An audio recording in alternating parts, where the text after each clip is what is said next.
I was about to fall asleep when my phone buzzed. A text from my neighbor. "Don't go downstairs. Stay in your room." My chest tightened. The words blowed against the dark, quiet air of my bedroom. I stared at them, confused, frozen. "Why?" I typed back. No reply. Then, footsteps. Slow, deliberate, brushing against the wooden floor of my living room. I knew the sound. Too familiar. Yet I was supposed to be alone. I slipped out of bed, bare feet cold on the floorboards. I opened my door just enough to let the hallway light spill into the room. The footsteps caused. Silence pressed against the walls. I listened, every muscle locked. The silence wasn't empty, it was aware, watching me back. My throat tightened, but I didn't call out. I knew better. I waited, listened, calculated.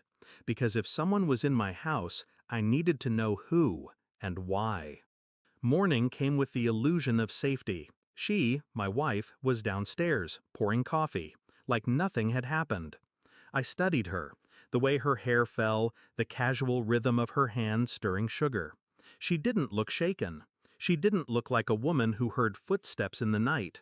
I wanted to ask, "Did you hear anything? Were you downstairs?" But I didn't. I measured silence instead. That's when I noticed her phone on the counter, face down, buzzing once, then twice. She didn't touch it.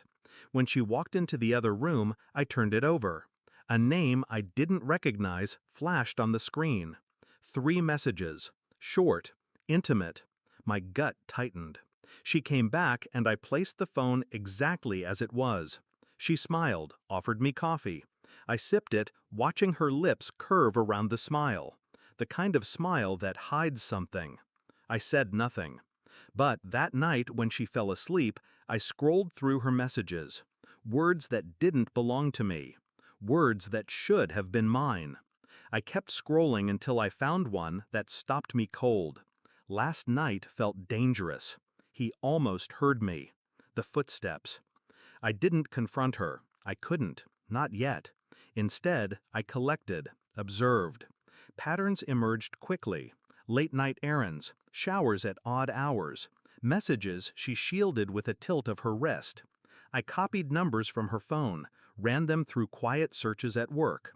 One belonged to a man who lived 2 streets over, married, 2 children. I drove past his house once, saw her car parked nearby, tucked out of view. My chest hollowed, but my face stayed still.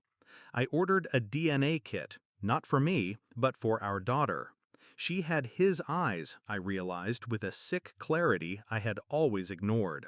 I sent it off in silence. Nights stretched into brittle hours. I lay next to her, her warmth a lie against my skin. I memorized the curve of her breathing, the way she turned away from me in her sleep.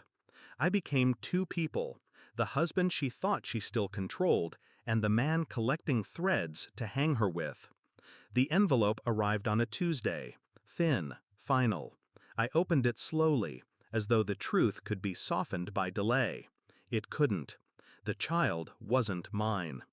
I sat there staring at the numbers, the percentages, the cold certainty of it. The world around me blurred.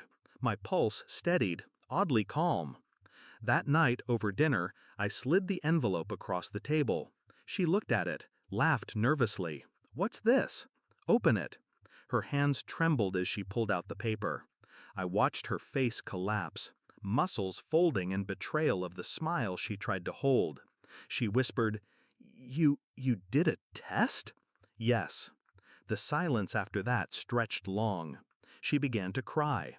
Words spilled out, apologies, explanations, promises.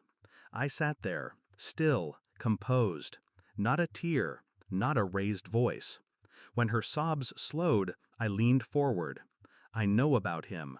The man 2 streets over. I know where you've been." Her mouth fell open. Shock. She hadn't expected precision. She hadn't expected me to be ahead of her. I slid my wedding ring onto the table, let it sit there, cold and final. "You wanted a secret life," I said softly. "Now you can have it. Entirely."